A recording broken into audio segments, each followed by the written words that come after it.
घुमाती है, नरक निगोद की यात्रा कराती है, और जिस दिन हमें समझ में आती है हम उन्हीं कर्मों को त्याग करे, तपस्या करके फिर उनसे छूटने का प्रयास करते हैं, और फिर वही आत्मा कर्मों से छूट करके भगवान बन जाती है। किसने बांधा? मगर आचार्य बोलने की ये हमारी आदत है कि हम लोग क्या बोलेंगे। आचार्यों ने 12 भावनाओं में एक लाइन कही कि अपनी करनी और करे सर औरन के धरता। करनी तो हम करते हैं, है ना, मजाक हम करेंगे, गाली हम देंगे, किसी के लिए क्या करेंगे, है ना, परेशान हम करेंगे। अभी दिल्ली में एक व्यक्ति बोले, मेरे पास आए और बोले महाराज श्री बहुत परेशान हूं। मैंने क्या परेशानी है बताओ? बोले महाराज श्री कोई काम नहीं बनता, इतना गाड़ी कर्जे में, इतनी गाड़ी कर्जे में है कि लोग बाग घर में आकर के गाली देके जाते हैं। घरवाली मिल जाए तो उसको गाली दे देते हैं, लोग मिल जाए तो उसको गाली दे देते हैं, बेटा मिल जाए उसको गाली दे देते हैं। भाई मेरे कौन सा कर्म है, कैसा कर्म है?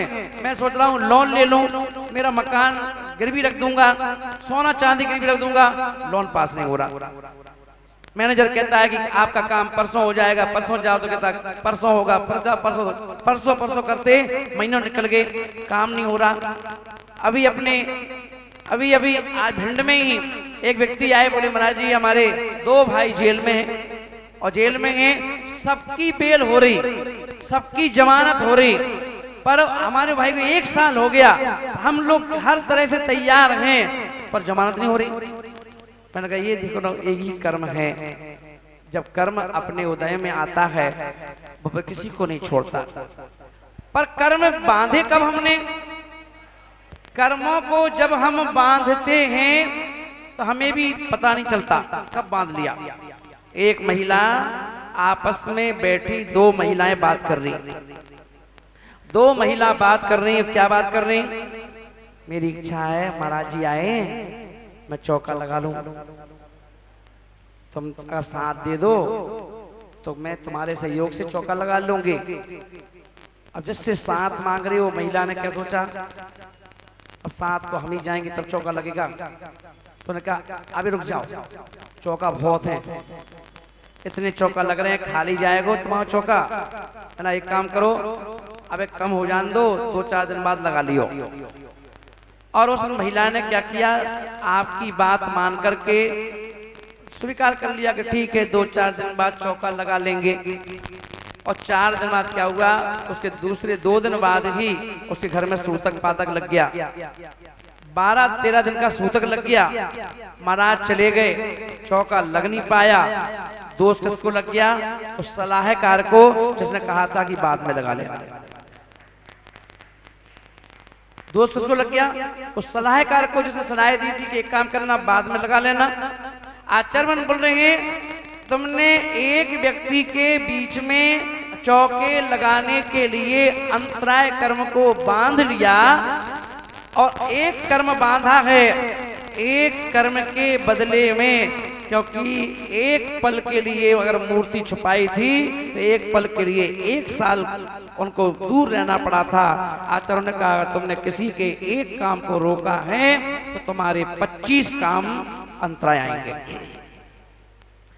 जब कभी भी हमारे घर में कोई परेशानी आ रही हो, कोई व्यक्ति बीमार हो, कोई किसी प्रकार की समस्या चल रही हो, बेटा बात नहीं सुनता हो, बेटा शराब पीने लगा हो, कहो तो गाली देने लगा हो, हाथ उठाने को तैयार हो गया हो, है ना, पैसा लेकर के लोग पैसा नहीं दे रहे हो, है ना, आचरण बोलना किसी को दोष मत देना। और तुमने इतने अंतराय किए हैं, इतने अंतराय किए हैं, ये उन अंतरायों की सजा है।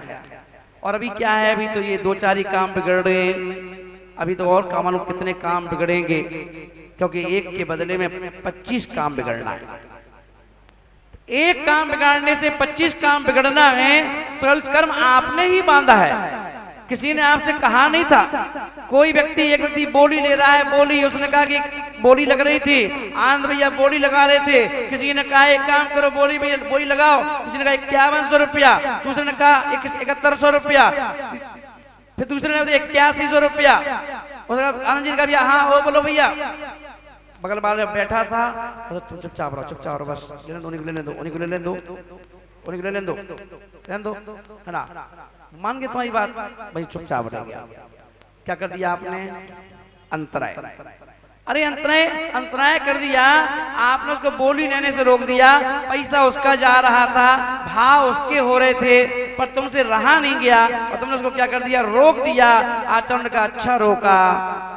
इनका मंदिर का काम तो हो ही जाएगा, ये नहीं तो कोई दूसरा बोली ले ही जाएगा, पर तुमने उसको रोक करके अपने खुद के 25 काम बिगाड़ने की तैयारियां कर ली। क्योंकि जैन दर्शन कहता है टिट फॉर टैट, जैसे को तैसा। आप अगर किसी का काम बिगाड़ रहे हो तो आपका काम बिगड़ेगा, आप किसी की हंसी उड़ा रहे हो तो आपकी हंसी उड़ेगी, आप किसी की टांग खींच रहे हो तो आपकी भी टांग खींचेगी, आप किसी के लिए दुआ क्या दे रहे हो, दुआ दे रहे हो कि बद्दुआ दे रहे हो, सेम वैसा आपके साथ होगा। कर्म आपको छोड़ेगा नहीं, कर्म वहीं का वहीं होगा। इसलिए आचार्य भगवान ने कहा कि ज्ञान क्यों चाहिए, ज्ञान क्यों गुरु की आवश्यकता है? क्योंकि गुरु समय समय पर बैठ करके क्या करते हैं?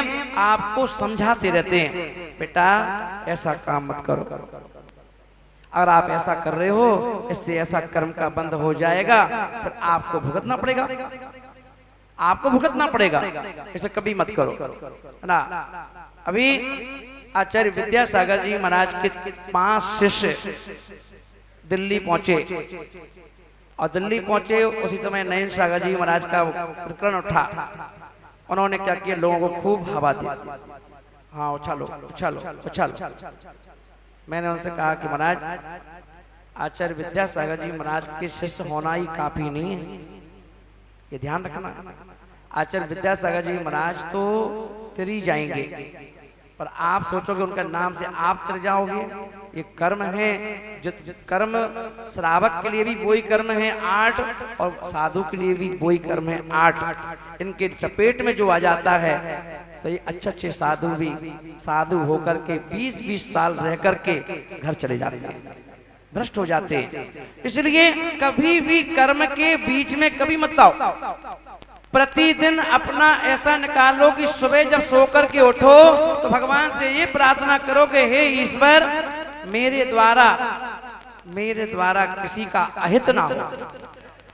जब सोकर उठो भगवान से ये कहो कि सारा दिन जो हमारा है ऐसा निकले कि हमारे द्वारा किसी का अहित ना हो, मेरे द्वारा किसी का मजाक ना उड़ाया जाए, मेरे द्वारा किसी का नुकसान ना हो, मेरे द्वारा किसी को तकलीफ ना हो, मेरे द्वारा किसी को दर्द ना हो। ऐसे सोच के अब घर से अपनी यात्रा की शुरुआत करो। अगर आपने ये नहीं सोचा, अगर आप होशियारी बनते रहे, मायाचारी करते रहे, आप सोचे किसी को पता ही नहीं है, पर यहाँ तो पता नहीं है, पर उसको तो पता है।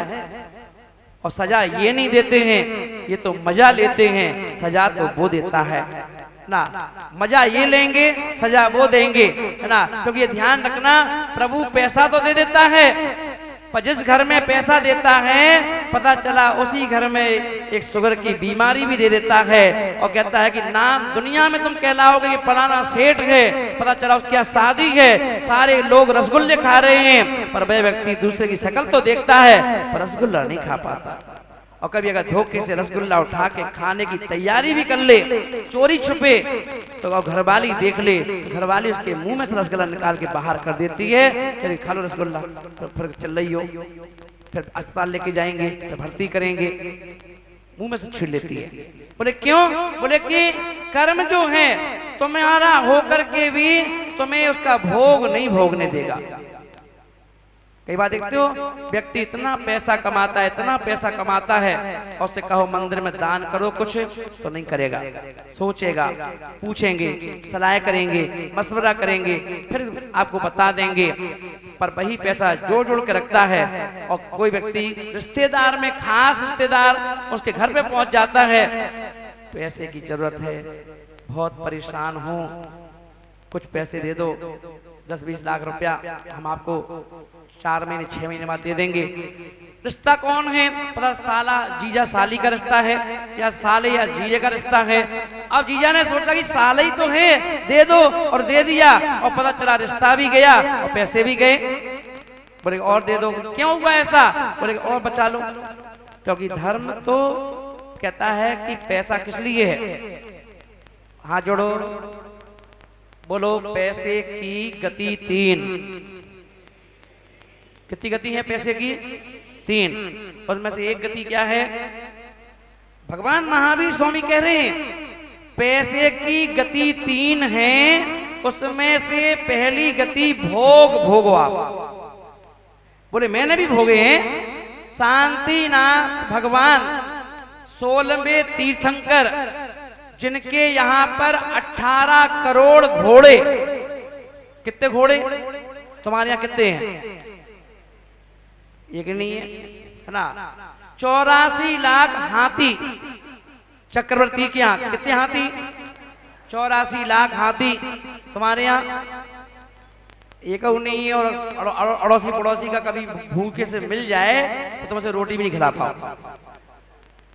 84 लाख हाथी, 18 करोड़ घोड़े, और उसके साथ 96,000 रानियां। कितनी रानियां हैं? एक से ही परेशान हो हैं? एक में भी क्या कर रहे हो? साथ में नहीं रह पाते हो। एक रानी के साथ अगर एक दिन में अगर एक बार झगड़ा ना हो, एक बार एक महीने में एक बार मरने की ना सोचो, तो चला वो रिश्ता किस बात का? समान पाते हो क्या? चला वहां पर जितने जितने बड़े बड़े महापुरुष हुए, नारायण प्रति नारायण, 16,000 रानियां, 16,000। और क्यों? क्योंकि आसक्ति ना रहे। महापुरुष हैं, भोग भोग रहे हैं। तीर्थंकर भोजन बनाने वाला, शांतिनाथ भगवान को भोजन बनाने के लिए 360 लोग प्रतिदिन बैठे रहते हैं भोजन बनाने के लिए। फिर भी उनका भोजन कहां से आता है? स्वर्ग से। स्वर्ग से आएगा भाई। अपन लोग सोचते हैं इनके बड़े बड़े भैया मजे हैं, ये तो चप्पल भी लाएंगे तो ग्वालियर से लाएंगे। तो इसमें कौन सी बड़ी बात है भैया? इनके तो कपड़े हमेशा दिल्ली से आएंगे, कौन सी बड़ी बात है? जब इनके कपड़े दिल्ली से आ सकते हैं तो हमारे तीर्थंकरों के कपड़े तो स्वर्ग से आते हैं। ये कोई दिखावा नहीं है तो भोग करो। अच्छे कपड़े पहनो, खूब अच्छे कपड़े अपने बच्चों को पहनाओ, अच्छे मकान बनाओ, अच्छी गाड़ी लो, गाड़ी में घूमो, क्या दिक्कत है? पैसा किस लिए है? भोग करो, और भोग के साथ दान करो। भोग भी करो और दान भी करो। अंबानी बंधु, अंबानी बंधु के पास क्या कमी है? जिसकी बीवी अगर पर्स भी लेके चलती है तो पर्स भी लाखों रुपए का, अगर वो मोबाइल भी लेके चलती है तो है ना, उसमें भी 50 लाख 1 करोड़ का मोबाइल है ना। साड़ी अगर पहन लेती है तो 1-1 करोड़ की साड़ी हो जाती है, उसमें रत्न लगे हैं, हीरे पन्ने लगे हैं, है ना। वो भी तो स्त्री है। उसके बाद कोई अक्षर पैदा हुई नहीं, वो भी किसी घर में किसी माँ के द्वारा पैदा की गई, है ना। उसकी शादी हुई, वो भी पहले कभी कारों फुटपाथ पर चलती हुई कार पर कपड़े से पोंछा करते थे। कितना पैसा होगा उनके पास जो दूसरों की गाड़ी पर पानी डाल करके क्या करते, सफाई करते थे। वो अंबानी बंधु, और आज उनको अपनी बीवी को है ना करोड़ों रुपए की साड़ी पहना रहा है। जन्मदिन आता है तो जन्मदिन के दिन 250 करोड़ रुपए का हवाई जहाज अपनी बीवी को शादी की वो बर्थडे की खुशी में गिफ्ट कर रहा है। और आपका पति शादी की हो, एनिवर्सरी हो, चाहे बर्थडे हो, क्या दे रहा है? एक लियो कंपनी का जो रिमोट छोड़ने वाला हवाई जहाज भी देता है क्या? भूल ही जाता है तुम्हारा बर्थडे है, बताना पड़ेगा। आज आपको मालूम है क्या है? क्या है बताओ ना, क्या है? क्या है?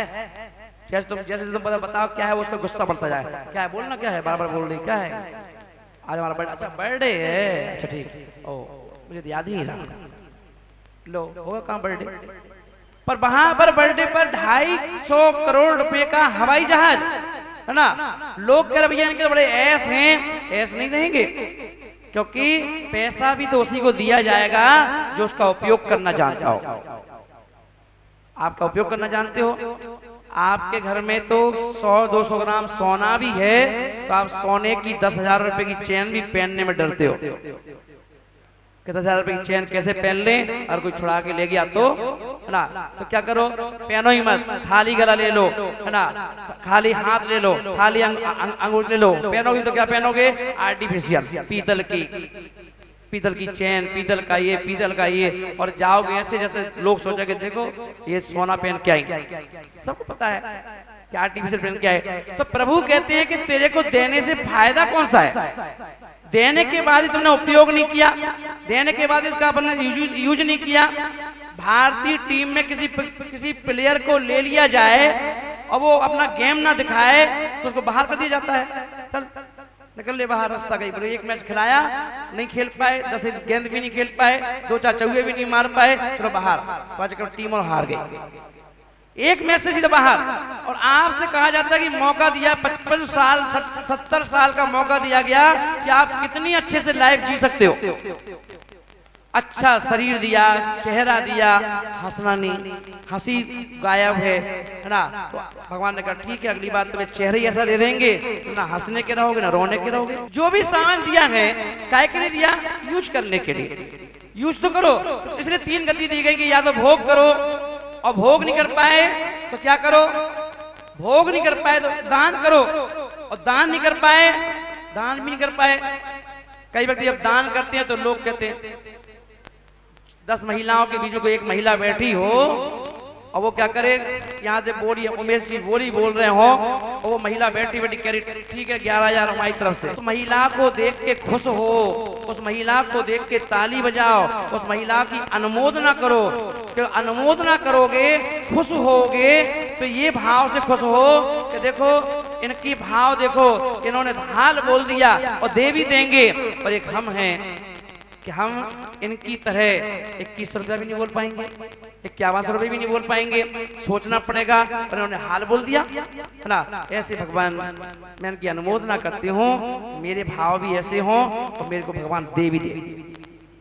जब तक दोगे नहीं, कुछ करोगे नहीं, अनुमोदना नहीं करोगे, चाहे वो दान की अनुमोदना हो, किसी गाड़ी की अनुमोदना हो, किसी भी चीज की अनुमोदना हो, क्योंकि कहा गया कृत कारित अनुमोदना, तीनों का फल एक सा मिलता है। आदिनाथ भगवान के 2 पुत्र भरत और बाहुबली, उन्होंने आहार नहीं दिया महाराज को, पर महाराज का आहार देखा जरूर, क्योंकि वो दे नहीं सकते थे, है ना, दे नहीं सकते थे, क्योंकि एक बंदर की पर्याय में थे, एक सिंह की पर्याय में थे, इसलिए अनुमोदना कर रहे थे। और मात्र अनुमोदना करने के कारण से आदिनाथ भगवान तो तीर्थंकर बन गए, और वह बंदर और वह सिंह दोनों मरकर के आदिनाथ के प्रमुख पुत्र भरत बाहुबली बन गए।